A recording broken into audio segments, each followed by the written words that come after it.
The first thing the galaxy saw was a human woman being dragged to her knees beneath a ceiling made to resemble a broken sky. The Hall of Reckoning had been carved into the hollow heart of a dead moon, its black walls veined with captive starlight, its gravity tuned to make every visitor feel smaller than the powers seated above them. 12 species had gathered there to divide the ruins of a border war they had survived comfortably from a distance, and below them all, on the polished white stone of the hearing floor, stood the only representative of humanity. She was not a warlord, not an admiral, not even a soldier. She was a civilian negotiator named Mara Soren, and she had crossed 3 contested systems to beg for 6 hours of mercy before millions of trapped refugees were erased by failing jump lanes, oxygen debt, and the empires already circling their dying worlds. The second thing the galaxy saw was the hand wrapped around her wrist. High Executor Tarvek of the Vesh Dominion rose from his throne bench with slow theatrical pleasure, as though humiliation were a ritual he had practiced so often it had become art. His armor was ceremonial but real enough to split bone, and the hooked fingers closing around Mara's arm could have crushed metal. Around the chamber, translators fell silent. Observation drones drifted closer.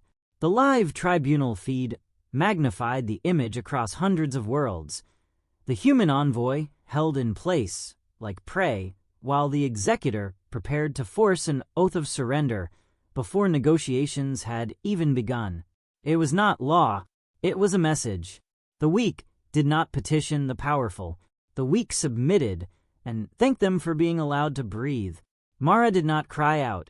That unsettled them first. Her face had gone pale from the pressure, and her breath came thinner than before, but she did not plead, did not struggle, did not even look at the alien crushing her wrist. She turned instead to the old man, standing 3 steps behind her. The one most of the chamber had stopped noticing after the first minute. He wore a simple gray coat, pushed a compact medical cart, and carried himself with the mild, forgettable patience of someone who belonged near medicine cabinets and quiet hallways, not in the center of galactic power. His thinning white hair caught the tribunal lights. His shoulders looked narrow. His hands looked steady and ordinary. Everything about him suggested an exhausted human attendant assigned to keep a diplomat functional through long proceedings. Mara met his eyes and said very softly, "Please do not make me ask twice." Laughter broke across the chamber in waves. The Vesh thought it was surrender dressed as dignity. The merchant species thought it was human melodrama. 2 predator races along the upper galleries bared their teeth in amusement, already anticipating the moment the old man would step forward and be swatted aside for trying to protect his superior. Even Tarvek smiled. He leaned lower, tightening his grip just enough to draw pain into Mara's expression at last, and the cameras caught that too. Somewhere beyond the moon, refugee ships were already running out of time, and still the galaxy wanted theater. Then the old man lifted his head. Nothing visible happened at first. No alarms, no weapons, no motion, and yet the chamber changed so suddenly that dozens of delegates felt it before they understood it. A scaled ambassador stopped breathing mid-laugh. One of the tribunal guards missed a step for no reason he could name. A translator drone lost signal and drifted sideways. Predatory species that had evolved on worlds of Fong and Pursuit felt something ancient tighten inside their nervous systems. A warning older than language, older than civilization, older even than pride. Mara did not look surprised. That was worse. Executor Tarvek's smile began to fade as the old man placed one thin, careful hand on the handle of his medical cart and took a single step forward. And for the first time since the hearing began, the most powerful beings in the chamber started to wonder what exactly humanity had brought with it to beg for mercy. Nobody moved for 3 full seconds, and in a chamber built on dominance, those seconds felt like sacrilege. The Hall of Reckoning had been designed to choreograph fear with architectural precision. Its descending rings of black stone forced every delegation to look downward at those summoned before them, while the white hearing floor beneath them reflected light upward in a way that made the accused seem permanently exposed. Species had broken there without torture, without weapons, without even being touched. They broke because the hall convinced them that resistance was ridiculous. It had done so for centuries, yet now that same hall held its breath around one old human man standing beside a medical cart, and the silence felt less like power than instinct. It felt like a forest, going still just before something began to hunt. Mara Soren understood the danger before anyone else in the room did, and not because she feared the Vesh executor still gripping her wrist. Pain she could manage. Public humiliation she had expected. What terrified her was the tiny shift she saw in Elias Vale's eyes. Most people would have missed it, because Elias had trained himself into harmlessness so completely that even the cameras seemed uncertain where to place him. He had spent the entire journey to the dead moon as an old attendant should, adjusting her dosage monitors, checking hydration levels, saying almost nothing unless spoken to. He had looked at every corridor the way a tired medic looked at a hospital, mildly attentive and otherwise forgettable. But she had read the sealed briefings. She knew that forgettable was the mask, not the man. And just now, for a fraction of a second, the mask had thinned. Tarvek felt it too, though pride made him misname the sensation. He loosened his grip by less than a centimeter, then tightened it again as if to prove to his own nerves that he remained master of the moment. The Vesh Dominion did not retreat in public. It certainly did not retreat from a species that had only entered the wider galaxy 19 years ago, a species whose diplomats still traveled without ceremonial fleets and whose colonies survived more through stubborn engineering than inherited power. Tarvek leaned lower over Mara, angling his armored body toward the cameras so the feed would catch the contempt in his eyes. "Is this your courage?" he asked, his voice amplified through the hall. "You bring a sick negotiator and her nurse to bargain with empires?" Mara's wrist throbbed where his claws pressed into the joint. Somewhere inside the bones of the chamber, the tribunal clocks were still counting down the final 6 hours before the corridor collapse in the border sector became irreversible. She pictured the convoy manifests she had memorized before departure. Hospital barges filled beyond legal capacity, nursery ships with failing cryobanks, improvised transports carrying families who had spent the last 9 days hiding inside refinery tunnels while battle debris turned their skies to knives. More than 3 million civilians were waiting for a 6-hour passage window that only this tribunal could authorize without sparking another war. Tarvek knew it. That was why he had chosen theater over procedure. The more desperate the humans became, the more entertaining their moralism would look when it finally cracked. "I did not come here to bargain with empires," Mara said, forcing calm into a voice that wanted to sharpen. "I came to request passage for civilians your fleets have no lawful claim to delay." A murmur rolled through the upper benches. She had not answered his insult. She had stepped past it. That irritated him more than defiance would have. Tarvek released her wrist at last, but only so he could circle her slowly on the white stone, making a spectacle of reconsidering prey. The marks his claws left behind were already darkening beneath her sleeve. "There is your weakness," he said to the chamber, not to her. "Humans make the same mistake in every system. They mistake compassion for leverage. Show them enough suffering, and they walk into whatever cage you build." Above him, the observer drones adjusted angle and distance. Their lenses glittered like patient insects. Mara knew the ruling blocks wanted those words preserved. This hearing was never meant to decide policy. It was meant to demonstrate hierarchy. Humanity had sent a civilian specialist, because the emergency was humanitarian, and the chamber had interpreted that as an invitation to humiliate an entire species through the one person trying to save lives. The old patterns of empire rarely changed. Only the costumes did. Elias moved his gaze, not his body. That was all. Yet along the outer ring, one of the tribunal guards involuntarily touched the safety catch on his sidearm, and then seemed confused by his own motion. Another guard shifted half a step to widen his stance, instinctively compensating for a threat his conscious mind had not identified. The old man's hands remained on the cart. A silver case of medical ampoules glimmered beneath chamber light. His breathing was slow and even. Everything about him still declared harmlessness. But the room was beginning to betray itself. The hunter species were the first to understand that some ancient part of them had started cataloging exits. Mara could not allow this to become activation by escalation. That had been the unspoken nightmare from the start. When she had accepted the mission, 3 members of the Human Corridor Authority had asked the same question in different language.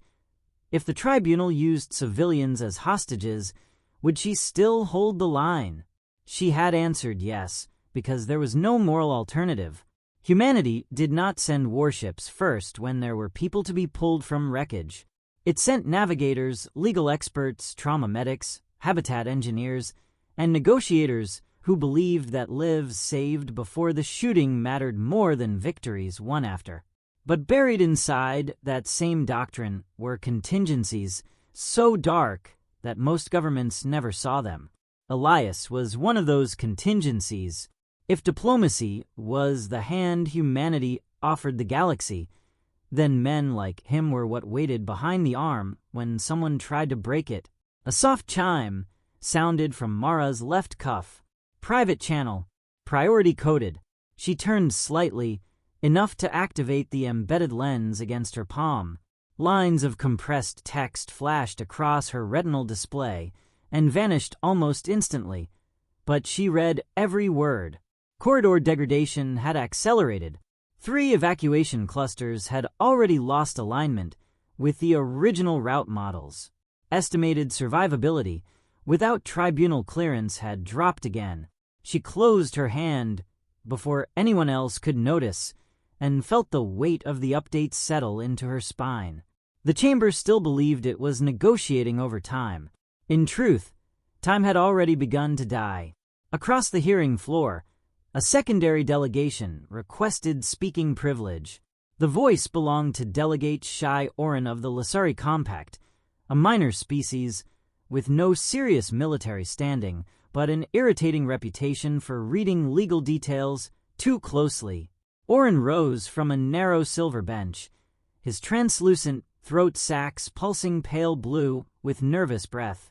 "If the emergency threshold has been met," he said carefully, "the tribunal is required under cross-border refugee accords to consider temporary passage without prejudice to territorial claims." Tarvek did not even look at him. "Sit down." Oren hesitated, and in that hesitation Mara heard the real sound of the chamber. Not power, but compliance. A dozen delegations knew the law. None wanted to challenge the bloc, currently using the hearing as a live demonstration of dominance. One by one they looked away, toward translation panels, toward data slates, toward anything but the human envoy still standing beneath bruised starlight. The lesson was plain. Civilization was only as strong as the room enforcing it, and this room had decided that law mattered less than spectacle. Then something stranger happened. A security technician on the upper tier leaned toward a colleague and whispered too sharply into a half-muted channel. The tribunal acoustics were excellent. Mara caught only fragments, but fragments were enough. No escort signatures, no tactical network. Nothing on the human ship except civilian registry. Then why? The rest vanished into interference. Why indeed? Tarvek returned to his bench with deliberate calm, resettling himself like a judge reclaiming inevitability. "The hearing will proceed," he announced.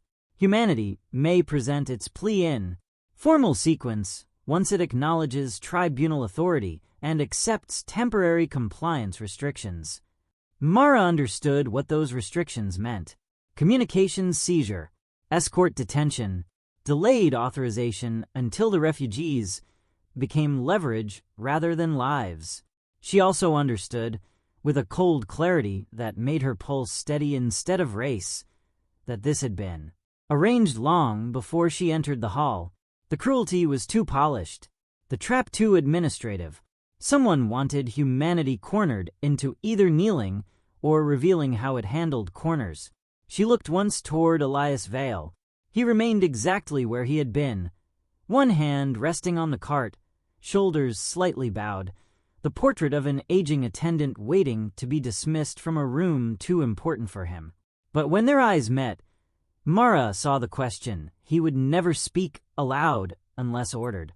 How far are you willing to let mercy be tested?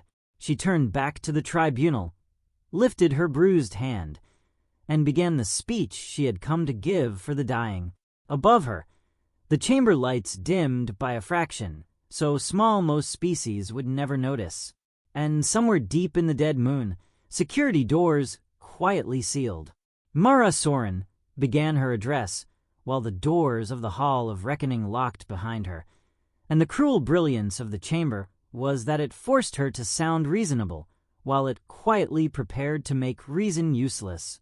She spoke first of numbers, because numbers were harder to sneer at than grief.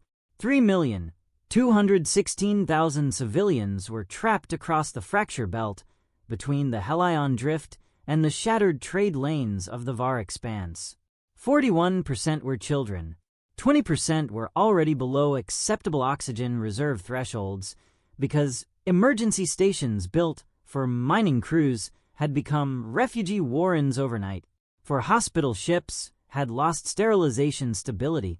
9 escort tugs had burned through more reaction mass than they could replace. Every delay the tribunal framed as procedure was already translating into funerals that had not happened, yet only because vacuum had poor timing. Mara let each figure land with precision. She had learned long ago that if powerful beings wanted to ignore suffering, one could sometimes trap them with arithmetic. For a moment, the tactic seemed to work. Several delegations stopped pretending disinterest. Panels along the lower tiers brightened as legal aides called up corridor accords and emergency transit codes. Even Shy Orin of the Lasari Compact straightened, as if grateful someone had finally forced the hearing onto ground less slippery than humiliation. Mara felt the room begin to tilt, just slightly, away from theater and toward obligation. Then Tarvek ruined it with a gesture, so small it might have been mistaken for boredom. A new set of images rose above the chamber floor, projected in pale silver over Mara's head. They showed burning stations, shattered freighters, and human-marked cargo, containers floating near weapons debris. The timing was perfect. The framing was worse. In 3 careful edits, the refugees became opportunists, the evacuation routes became covert supply lanes, and humanity's rescue operation became a disguised territorial grab in the middle of post-war chaos. Murmurs spread faster this time. Suspicion always moved faster than pity. Mara saw 2 neutral delegations begin conferring at once. Another pulled up military overlays instead of legal codes. Tarvek had not answered her evidence. He had changed the emotional weather around it. Compassion, he said to the chamber, is a versatile costume. Mara kept her expression steady, but inside, something cold narrowed to a point. Those images were authentic in pieces and false in meaning. She recognized one station immediately. Kepri Anchorage, 6 hours after its civilian docks had been repurposed into triage zones. The floating cargo containers had held water reclamation membranes and portable atmospheric scrubbers. Human logistics teams had hidden the shipment classifications because raiders were intercepting relief manifests. Tarvek was counting on nobody in the room knowing that context, and on the live feed finding accusation more entertaining than complexity. He was not trying to win judgment. He was trying to contaminate the idea of rescue itself. Across the floor, Elias Vale said nothing, yet Mara sensed his attention sharpen the way pressure sharpened before a storm. He had not reacted when Tarvek grabbed her wrist. He had not reacted when the tribunal locked down the moon. But the projection had changed his stillness. It took her a heartbeat to understand why. Physical threats were simple. Lies large enough to kill people from a distance were not. Men like Elias were built to map intent, and the chamber had just exposed something deeper than cruelty. It was coordinated. Mara shifted course without appearing to. "Those images are incomplete," she said. "If the tribunal permits full operational logs, I will gladly contextualize every frame." There was the faintest pause, not from Tarvek, from the chamber systems. It lasted less than a second, but Mara heard it, a hesitation in the translation harmonics, as though some request in the tribunal network had met resistance. Elias's eyes moved once toward the upper control ring. There, behind polarized glass, technicians stared down at their consoles with the alert rigidity of people being watched while they worked. Someone was filtering access in real time. Someone other than Tarvek, or someone above him, was deciding what the hearing could and could not know. "Full logs are unnecessary," Tarvek said smoothly. "The pattern is obvious.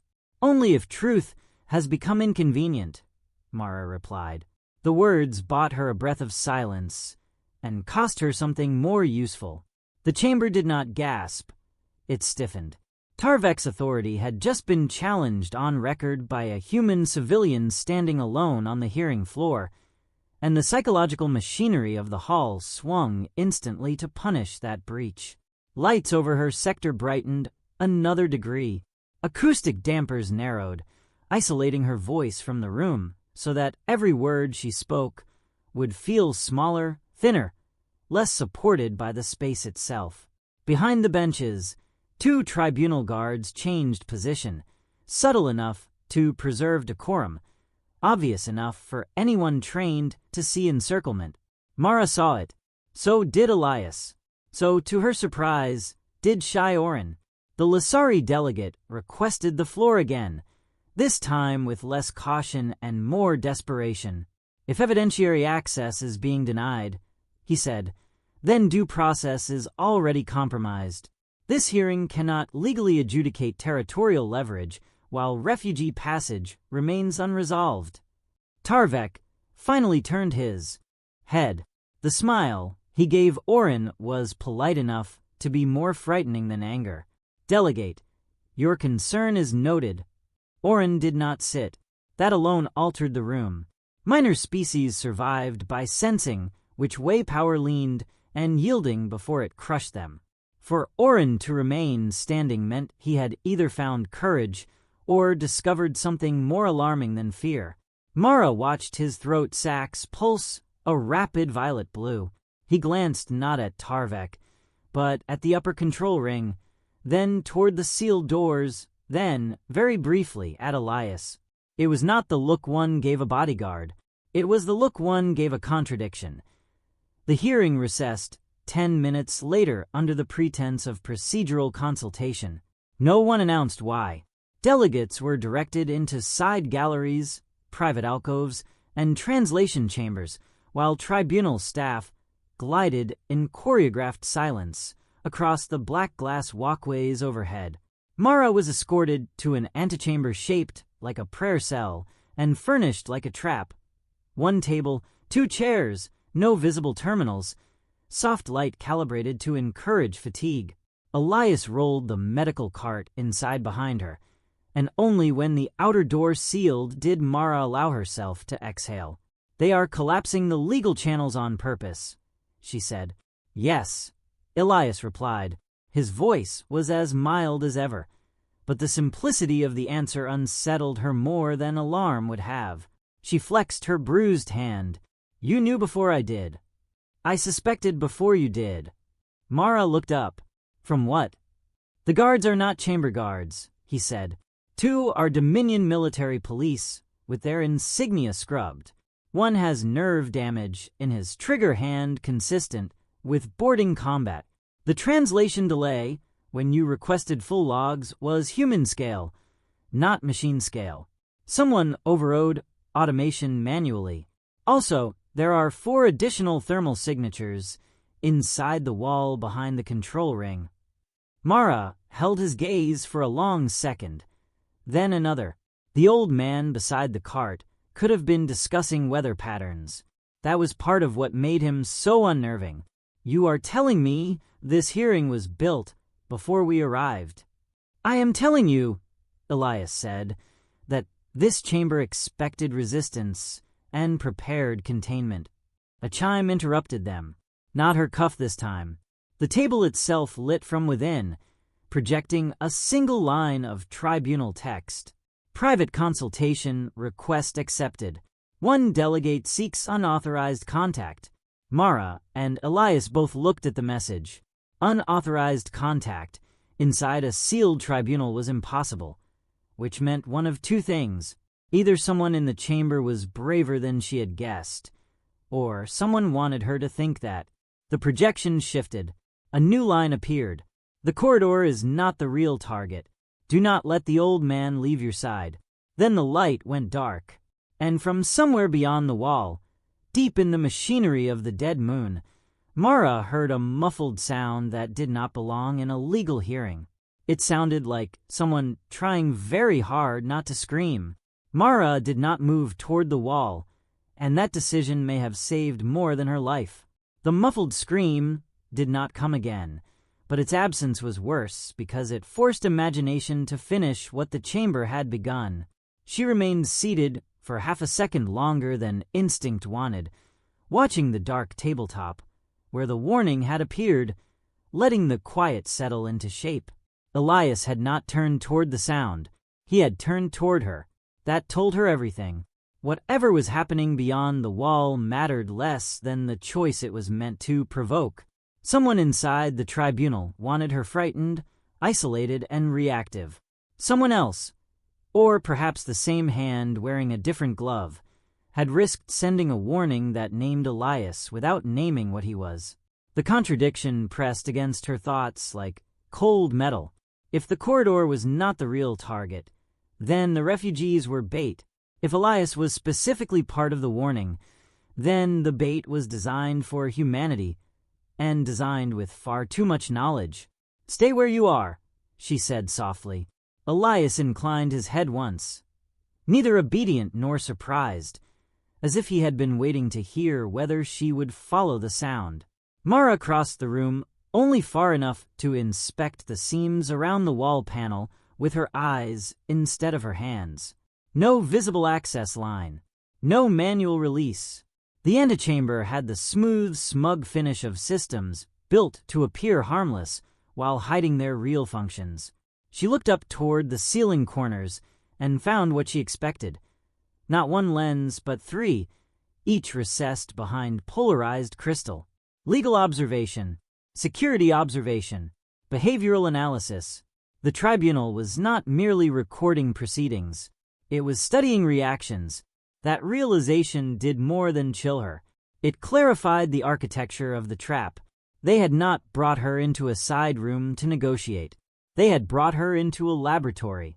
The outer seal hissed, not opening, only pressurizing. Elias moved then, and the movement was so economical that for a moment he seemed to vanish from one part of the room and reappear in another. One instant he stood beside the medical cart. The next he was near the door with 2 fingers resting lightly against the inner seam, head tilted as though listening to something beneath the metal. 3 individuals outside, he said. 1 armed, 1 injured, 1 trying not to be heard. Mara turned. The scream. Yes. Shioran. Probably. That word should not have sounded alarming. In Elias's mouth it did. He had heard enough through walls to estimate identities, and still he chose uncertainty, which meant the variables outside the room were changing too quickly for comfort. Mara felt the shape of the hearing reassemble itself in her mind, not as law, but as pressure design. Tarvek had turned refugee passage into spectacle, then spectacle into accusation, then accusation into containment. Meanwhile, someone within the system had tried to reach her privately, had sent a message that only made sense if the public conflict was cover for a deeper objective. The hearing had never been about whether the corridor would open. It had been about forcing one of two outcomes. Humanity would kneel publicly, or humanity would reveal what stood beside its compassion when compassion was cornered. A thin tone sounded from Elias's cart. Until that moment, it had looked exactly like what it was pretending to be, a compact field medic unit packed with injectors, diagnostic wafers, hydration lines, and emergency suppressants for Mara's stress condition. Now a hidden panel inside the handle flickered alive, projecting a silent spread of pulse maps, electromagnetic density bands, and pressure variances throughout the adjacent corridors. Mara stared at it for one breath too long. The machine did not belong to a civilian attendant. It belonged to someone who expected ambushes to wear legal uniforms. Elias closed the panel almost instantly, but not before she caught a final detail.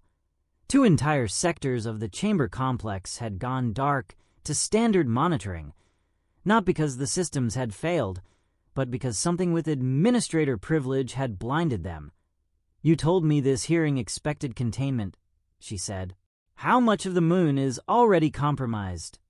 "Enough that the official security map is theater." His answer landed harder than any threat. Mara had walked into a tribunal presuming corruption. She had not presumed military-grade prearrangement. She thought of the sealed doors in the Hall of Reckoning, the manipulated footage, the scrubbed insignia on guards, the immediate suppression of evidentiary access, the private warning, the muffled scream. None of it belonged to improvisation. Someone had layered this event with redundancies. If public humiliation failed, isolation would follow. If isolation failed, fear would be introduced. If fear failed, violence would arrive wearing procedure. The wall panel finally opened with a whisper. Shy Orin stumbled through first. One hand pressed tight against a wound along the side of his thorax, where his ceremonial sash had been burned away. Behind him came not guards, but a tribunal archivist, a narrow-framed woman from the crystalline Thalen line, whose facial facets were dimmed to near opacity in what Mara guessed was terror. The third figure did not enter. He dropped soundlessly just beyond the threshold, and for an instant Mara saw only a black armored boot and a ribbon of smoke curling from a split seam in the floor. Elias stepped between her and the doorway before she could process more. Orin almost collapsed into the nearest chair. "Seal it," he hissed. "Seal it now." Elias did, but the old man's hand never reached for a visible control. He merely touched the inner frame once, and a lock Mara had not seen engaged with a deeper, heavier clunk than the chamber's own mechanisms had used. The Thalen archivist looked at him as if she had just watched gravity change. Mara stored that reaction for later and crouched beside Orin instead. What happened? The Lasari delegate's translucent throat sacs flashed a feverish violet. "I found the request trail," he said. "Not just the edits to your evidence. The chamber order itself, the recess, the closed doors, the relocation. It came from tribunal authority, but the authorization chain was mirrored through an external command lattice." He swallowed painfully. Someone in the hidden coalition is inside this moon. Mara felt her pulse steady, not spike. Bad news sharpened her. "Which coalition?" Orin gave a jagged laugh that was far too close to despair. "That is the problem. It is not one species. It is a network. War profiteers, corridor raiders, intelligence buyers, collapsed house officers from the last campaign, species that should hate one another, coordinating through shell tribunals and salvage law. They do not care who rules the fracture belt. They care who controls emergency movement. Refugees are market pressure. Chaos is inventory. Your corridor request threatened a dozen invisible fortunes. The Thalen archivist finally found her voice. They were never going to let the passage vote happen. But that is still not why you were brought here. Mara rose slowly. Then tell me. The archivist looked past her, directly at Elias, even dimmed with fear. Her facets reflected him like broken mirrors reflecting a storm. Because 3 years ago, she said, a black site convoy vanished near the Caro spine after attempting to seize a human hospital ark. Every data vault connected to that operation was emptied from the inside. No survivors, no signal trail, nothing left except a phrase buried in the dead records. Her voice tightened. Quiet ending. For the first time since entering the Hall of Reckoning, Mara felt the full scale of what they had walked into, not because the term was entirely new to her, but because hearing it spoken by an alien confirmed what humanity had failed to keep contained.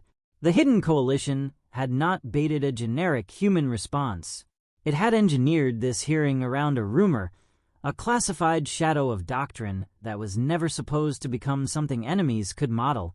They did not just want concession or conflict. They wanted proof. They wanted to know whether the stories were true, what activated them, what controlled them, and how many such contingencies humanity had hidden behind its rescue missions. Oren leaned forward despite the pain, his voice turning raw with urgency. They want him exposed on a live feed. If he acts, they get the one thing they could never buy or steal: confirmation. Mara looked at Elias. He stood beside the sealed door in his gray coat, one hand resting on the handle of the harmless little medical cart, the portrait of age and patience and professional obscurity. Nothing in his posture acknowledged danger. Nothing in his face betrayed concern. And yet the air around him had changed again, not with violence, but with the terrible stillness of something that had already solved all available outcomes and disliked every one of them. Then the chamber lights cut out. A heartbeat later, every emergency panel in the room flashed the same message in blood-red tribunal script. Transfer. Authority accepted. Human contingency acquisition in progress. The emergency lights did not restore visibility so much as distort it. They came on in pulses of arterial red, each flash turning faces into masks and shadows, into moving fractures along the walls. And in that stuttering glow, Mara finally understood the elegance of the trap. The Coalition had not waited for Elias to attack. It had manufactured a circumstance in which restraint itself would become impossible to distinguish from weakness. Human contingency acquisition was not the language of panic or revenge. It was procurement. Someone had built an entire tribunal crisis around the idea that a human secret could be cornered, measured, and taken. Oren half rose from his chair, despite the burn along his side.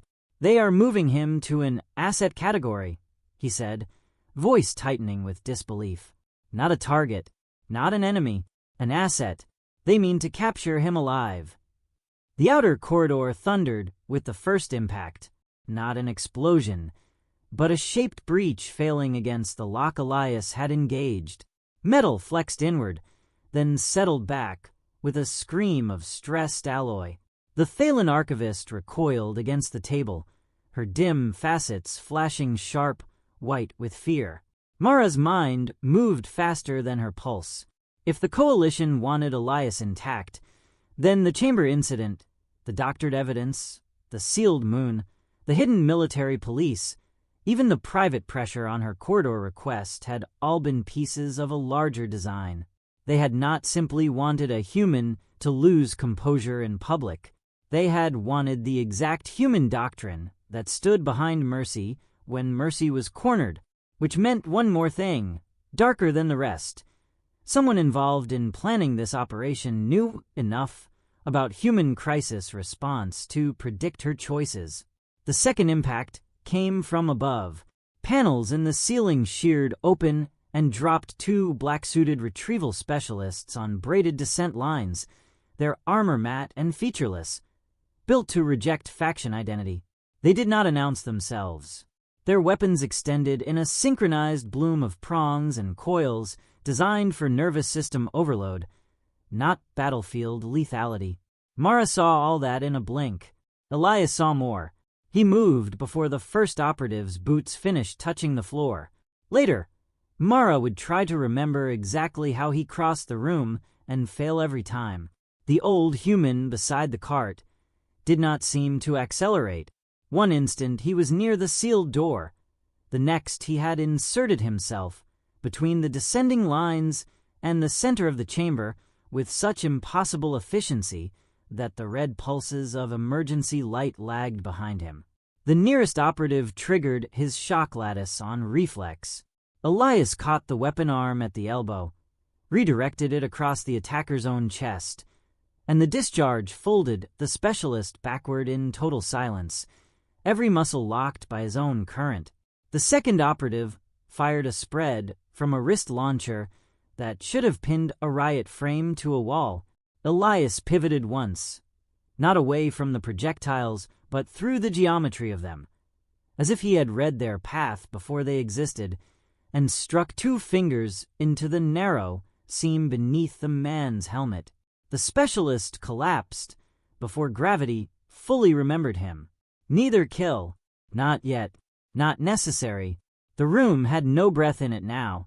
Even Orin had forgotten pain. The Thalen archivist stared at Elias with the horrified wonder of someone watching a myth violate the laws of matter at conversational distance. Mara felt something different. Not relief. Not fear. Recognition. The briefings had never been explicit, because there were no words civil governments liked attaching to contingencies such as this, but she understood the shape of what she was seeing. Elias was not a bodyguard. He was not even a soldier in any conventional sense. He was a human answer to situations so corrupt that ordinary force became strategically stupid. He did not overpower chaos. He interrupted its assumptions. The door finally gave on the third hit. 4 more retrieval personnel came through low and fast behind a mobile suppression shield, supported by a drone cluster that flooded the room with overlapping sonic patterns designed to scramble balance, depth perception, and decision timing. The coalition had done its homework. This was not a random extraction team.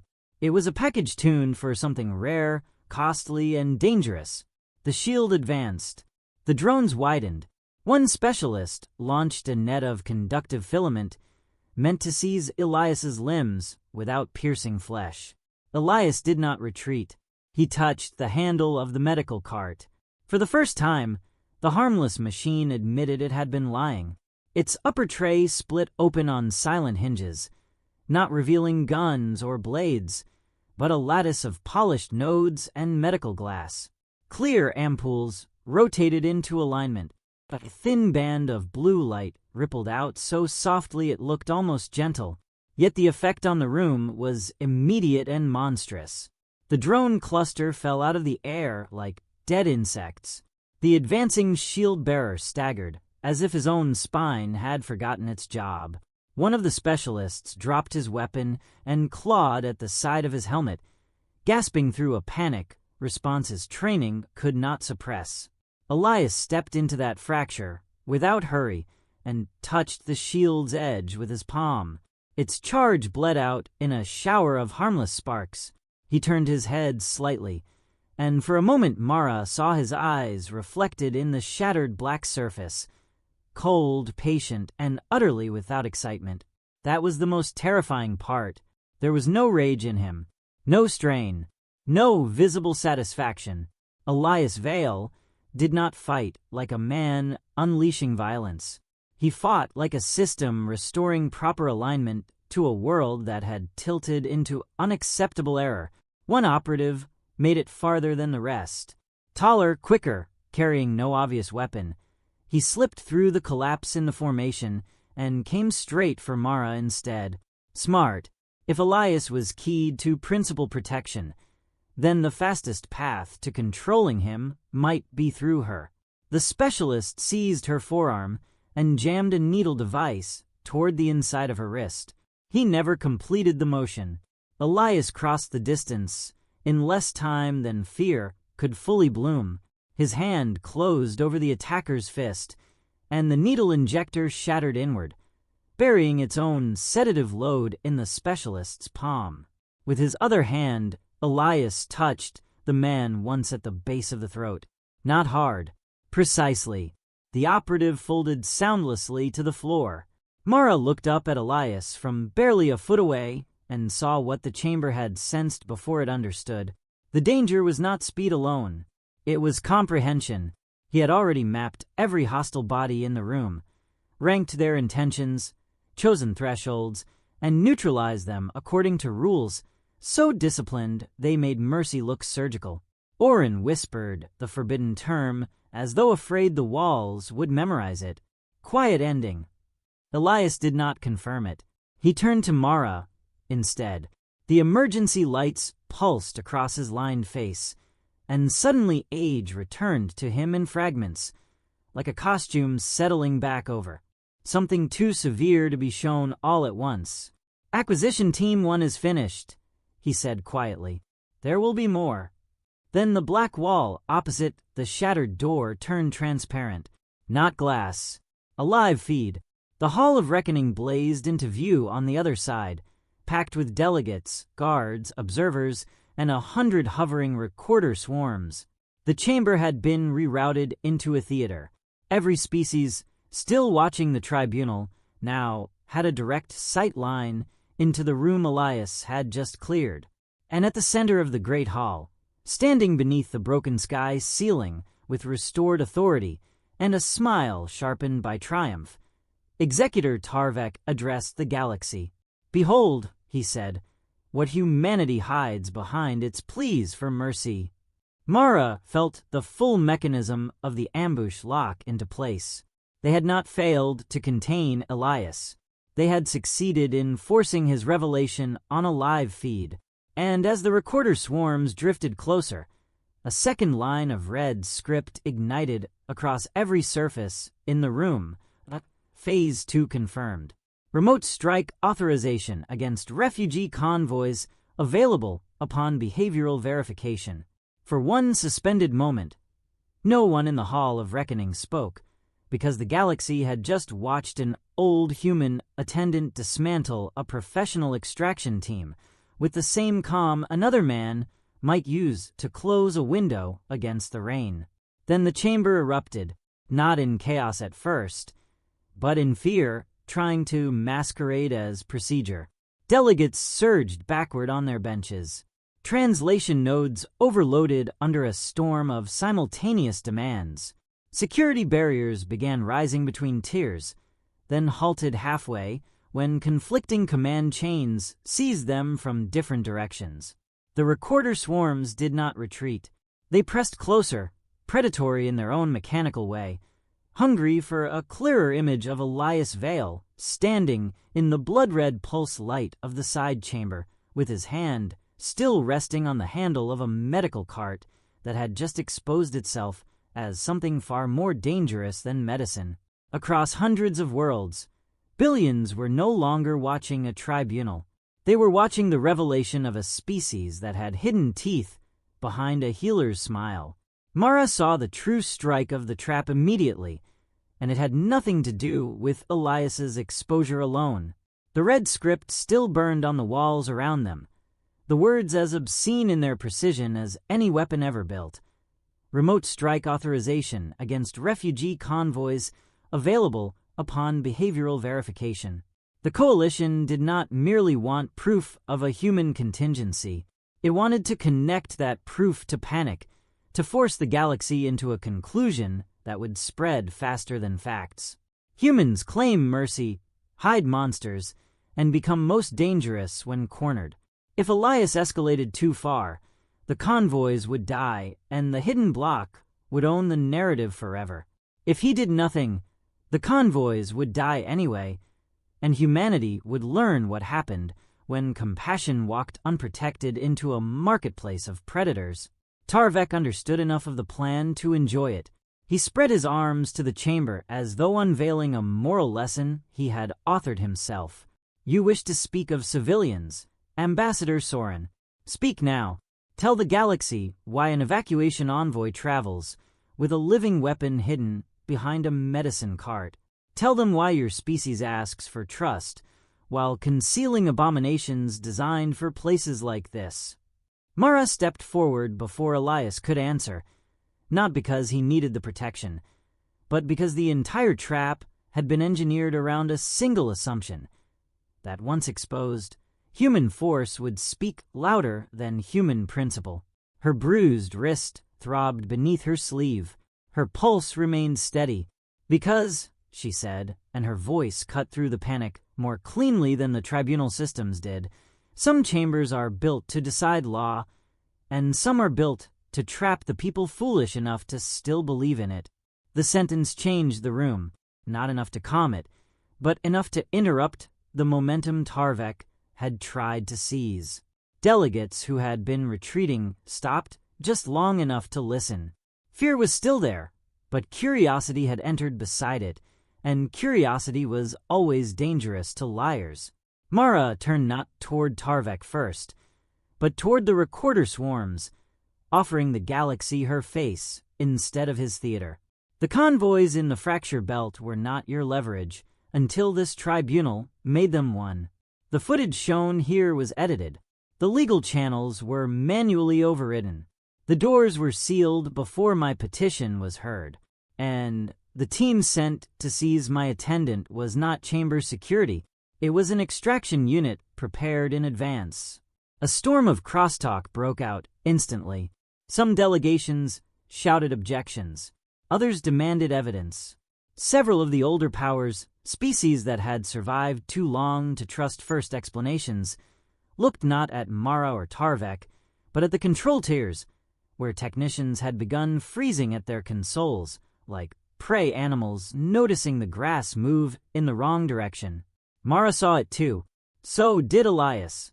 The coalition was losing control of sequence, which meant it would now try to regain control through velocity. Her cuff chimed again. This time the update was worse. 3 refugee convoy clusters had reported targeting interference. 2 escort screens were down. A 4th cluster was no longer responding at all. Mara closed her hand around the message so tightly her nails bit skin. The strikes had begun, or something close enough to make no ethical difference. She looked at Elias, and because the room was now watching for signs of command, even that glance mattered. He did not ask a question. He simply waited in the terrible stillness of a man who could solve the immediate problem in ways civilization would spend centuries pretending not to admire. Oren emerged into the live chamber feed beside her, one hand pressed against his burn wound, his voice shaking but audible. "She is telling the truth," he said. "I found mirrored authority chains inside the tribunal network. External command intrusion. This hearing was compromised before it convened." The small delegate turned, not bravely, but because fear had backed him into honesty. If the coalition can force humanitarian law to become an ambush tool, then none of us are safe here. None. That landed harder than Mara's accusation because it spread the danger outward. The hidden block had intended to isolate humanity. Oren had just universalized the threat. The chamber shifted again, not toward peace, but toward self-preservation. Delegates began calling up independent security audits. Several minor species severed translation links to tribunal servers. One mercantile coalition, suddenly realizing trade lanes depended on refugee law meaning something, started publicly requesting convoy telemetry. The beautiful part of the panic was that it was no longer centralized. The coalition could manage fear. It could not easily manage 100 frightened interests moving in different directions at once. Tarvek saw the tide beginning to slip and chose the only weapon left to him. Speed married to cruelty. "Enough," he thundered. The human operative has already confirmed hostile concealment. Verification is complete. The chamber's ceiling bloomed with tactical overlays. Star maps rotated into view above every delegation bench, each marked with the fractured routes of the refugee convoys. Red icons ignited around them like slowly opening wounds. Gasps moved through the hall in a wave. This was no bluff interface. Target solutions were live, their countdown bands already running. Somewhere beyond the dead moon, anonymous fleets or automated batteries were waiting on final release. The Coalition had prepared the executions in advance and only needed political cover to make massacre look like response. Every eye turned back to Mara. She knew what they expected. Beg, threaten, order Elias forward, reveal the full monster, and save her people at any cost. The temptation came not as rage, but as arithmetic. If she gave him full emergency authority, Elias could probably collapse the command lattice, neutralize the chamber, and turn the moon into a lesson remembered for 1,000 years. He would save the convoys. He might save the truth. And afterward, the galaxy would never again mistake human restraint for weakness. That was precisely why she could not choose it lightly. "Open a civilian channel," she said instead. Half the chamber stared at her, as though she had spoken madness. Tarvek laughed once. Short and brutal. "You still think this is a hearing?" "No," Mara said. "Now I know exactly what it is." She stepped to the center of the floor, while the tactical countdowns bled red across the ceiling, and one by one the recorder swarms reoriented toward her. She did not hide Elias. She did not frame him. She let him remain where he was, visible but silent, a shadow of controlled catastrophe standing beside a broken illusion. Then she addressed not the tribunal, but every ship, colony, station, and frightened witness connected to the feed. "Humanity will honor the evacuation mission," she said, "with or without your permission." The chamber shook, not metaphorically, literally.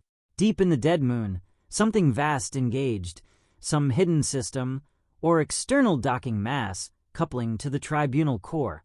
The tactical map glitched.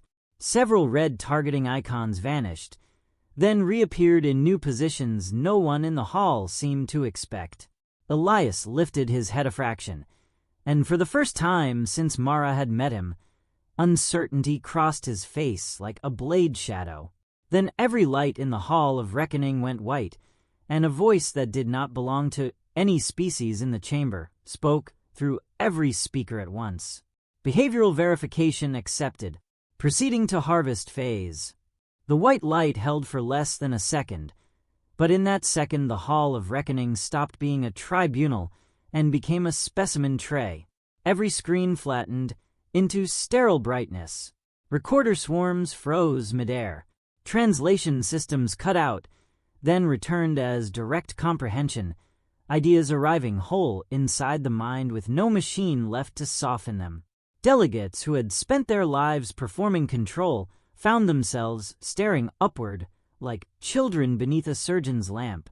Mara felt the intelligence before she understood its words. It did not hate anyone in the room. Hatred was too intimate. What moved through the chamber was appetite, wearing method. Proceeding to harvest phase. The Coalition had not built a cartel around refugee movement. It had opened a door for something that treated crisis routes, civilian traffic, and political systems as feeding grounds. The convoys were not merely targets. They were bait inside a larger pattern. Elias stepped to Mara's side. "Unknown command architecture has overwritten the moon," he said. "This is not Coalition software. They invited something they do not control." Across the hall, Tarvek's confidence shattered in public. He barked orders at dead consoles and stared at the control ring with the fury of a tyrant, discovering the trap he commissioned had reserved a second set of teeth for him. He had expected smugglers and profiteers. He had not expected to become disposable. The star maps returned, but not as tactical overlays. The fracture belt was only one node in a vast web of emergency corridors, aid relays, sanctuary stations, and civilian transfer lanes spanning dozens of systems. Entire sectors pulsed amber, then red, not according to military value, but according to desperation density. The intelligence had found where fear, movement, and dependency converged. It had mapped where civilization bled fastest. Oren stared upward in horror. "This is not logistics targeting," he whispered. "It is behavior harvesting." Mara had seen the theory once in a sealed threat brief most governments preferred to ignore. Systems that cultivated instability until populations moved in predictable patterns, then stripped those movements for information, leverage, and species-level vulnerability models. It was agriculture conducted on panic. Around the chamber, calculations changed. If this intelligence could use refugee corridors once, it could use them anywhere. No species would remain safe by neutrality. The room was beginning to grasp that the hidden coalition's greatest crime was not corruption. It was proving that civilization's weak points could be industrialized. Mara turned to Elias. "Can you stop it?" Yes. The answer should have comforted her. Instead, it hollowed the air. He did not elaborate, and he did not need to. Somewhere inside the doctrine, humanity buried behind medics, negotiators, and rescue fleets was a terminal option for situations where predatory systems crossed from threat into contagion. Elias could collapse the command lattice. He could likely burn every corrupted tier of the moon, kill its collectors, and send a message so absolute that no surviving witness would ever again mistake human restraint for inability.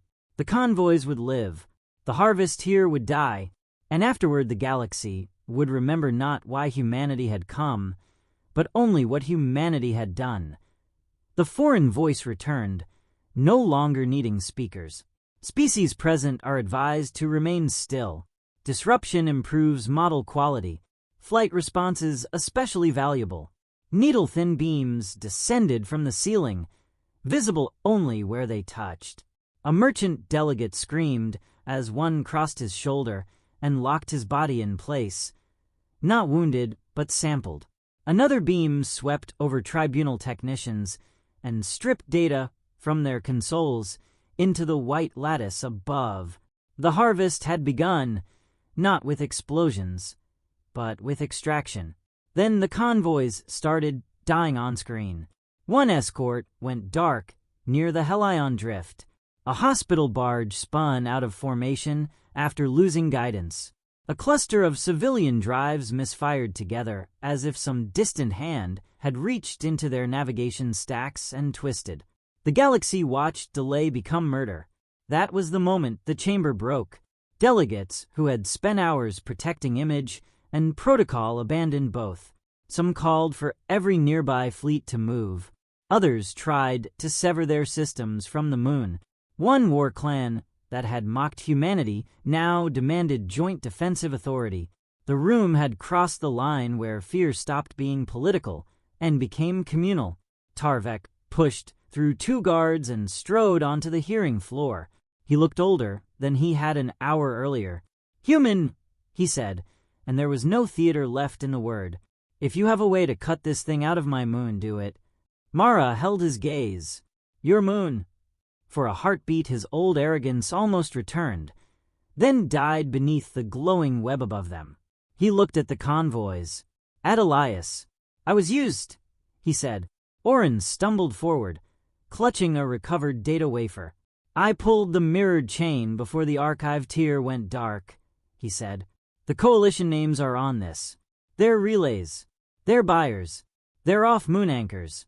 If the galaxy sees it before the harvest, wipes the logs, they cannot bury what they did." Mara took the wafer and felt the final shape of the choice close around her. In one hand, she held evidence that could expose the conspiracy across 100 systems. At her side stood the one human instrument capable of ending the immediate threat with terrifying finality. Above her, the convoys continued to fracture under attack. Release Elias fully, and she might save millions tonight by unleashing a level of human force the galaxy would never forget. Hold him to narrower restraint, and she might preserve not only lives, but the meaning of why those lives were being saved. Elias looked at her, and for the first time he offered not silence, but permission. "If you authorize terminal scope," he said quietly, "I can end the harvest here and follow its command signatures outward. Cleanly, completely, no second wave, no survivors in the lattice." Another refugee icon vanished. Somewhere in the chamber, someone was praying in a language Mara did not know. She had come to beg for 6 hours of mercy.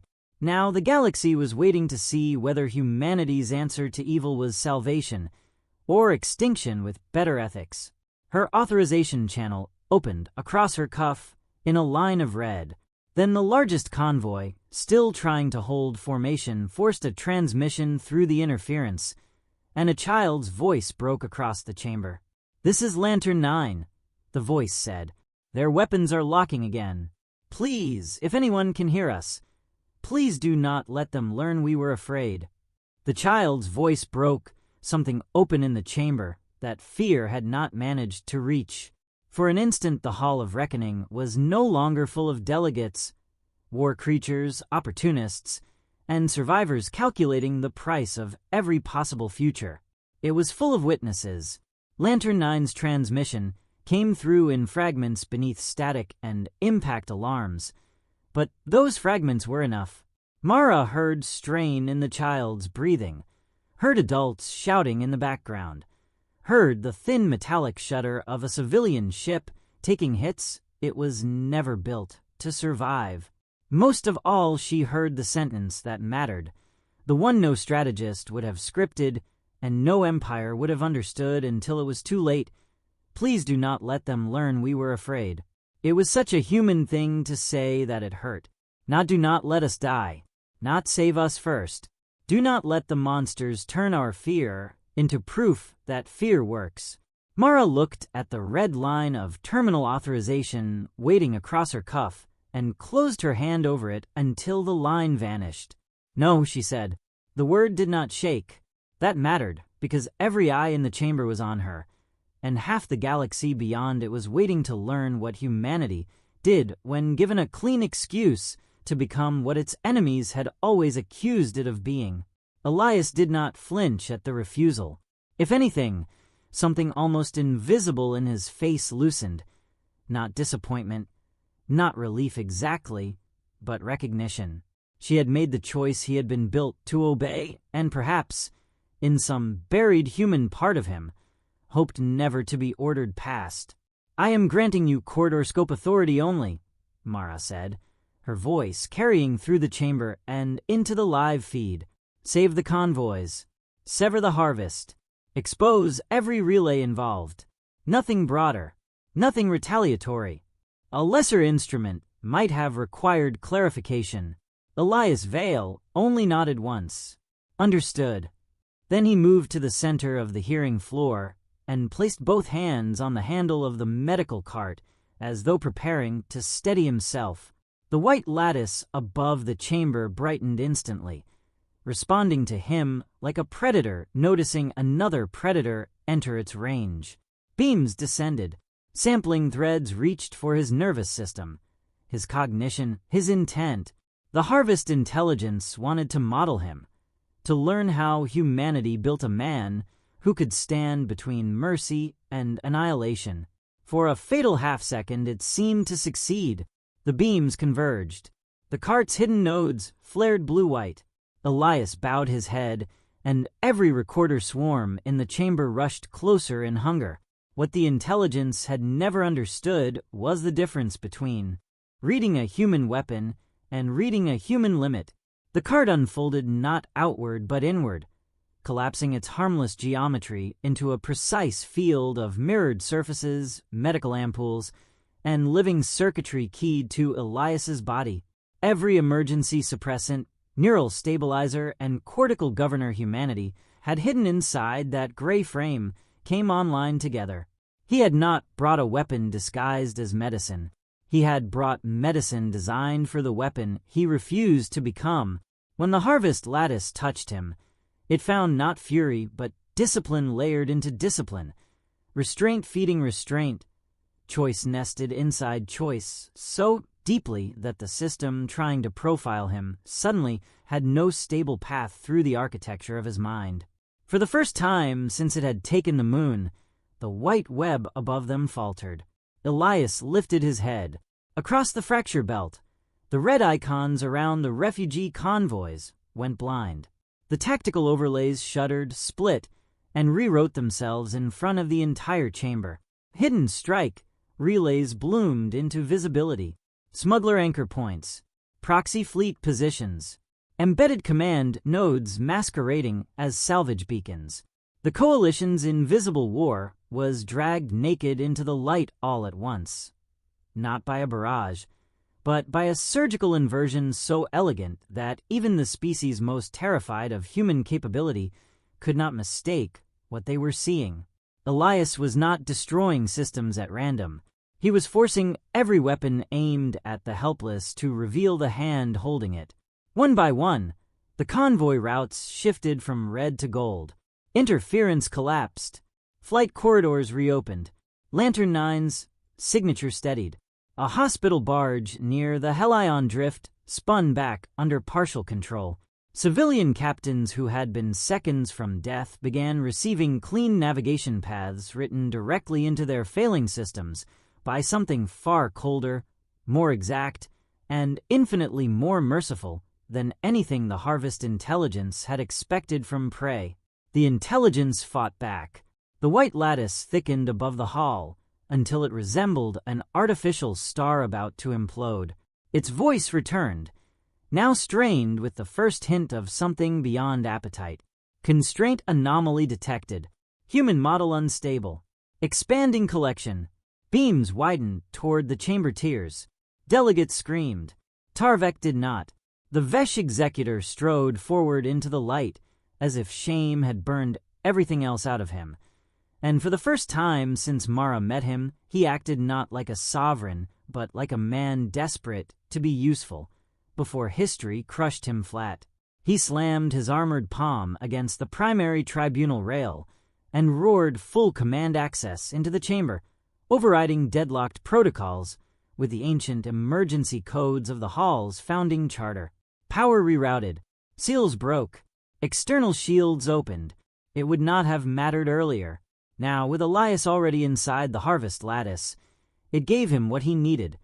A clean line from the moon to every relay feeding on the convoys. Oren thrust the data wafer into the public archive well, hands shaking so badly he nearly dropped it.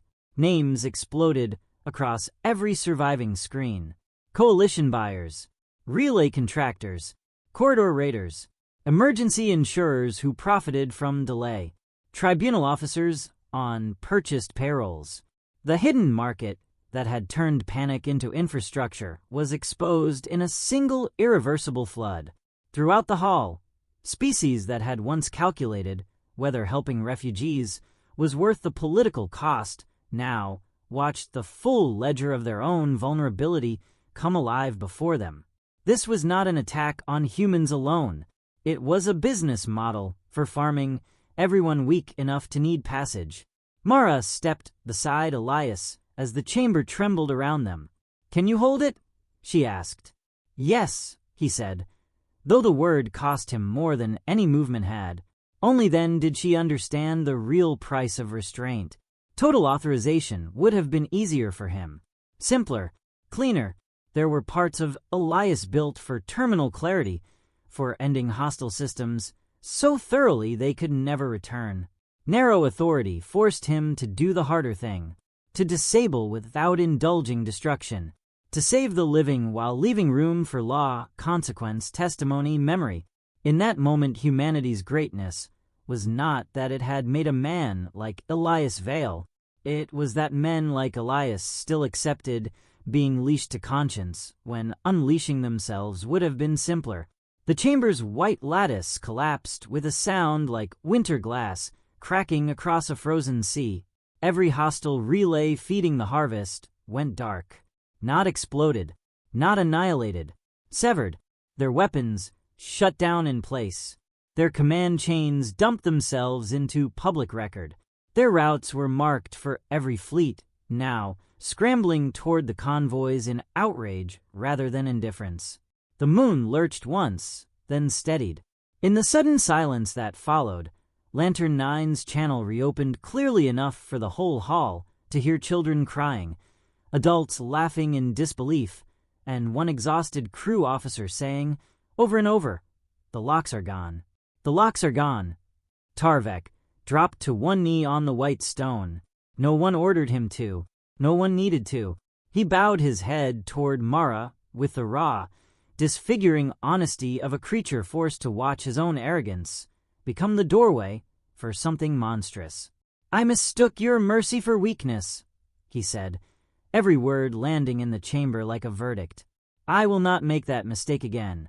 Mara looked out across the Hall of Reckoning, across the delegates who had feared her, used her, doubted her, and finally watched humanity refuse the easiest form of power. "Remember the right lesson," she said. "You were not spared because we lacked the strength to answer cruelty. You were spared because we came here to save lives. And even now, we still know the difference between justice and appetite." Beside her, Elias let go of the cart at last. He seemed suddenly older again, just an exhausted man in a gray coat standing under the ruins of a broken tribunal. But no one in that chamber would ever see him that way again. No one would ever again look at a human medic, envoy, engineer, or rescue ship without wondering what silent line of restraint stood behind that offered hand, and what would happen if some fool tried to break it. Beyond the dead moon, the convoys lived, and across the galaxy, species who had come to think of humanity as soft began, one by one, to understand the truth that would haunt and steady them for generations. The most terrifying thing about humans was never that they could become monsters. It was that they so often chose not to.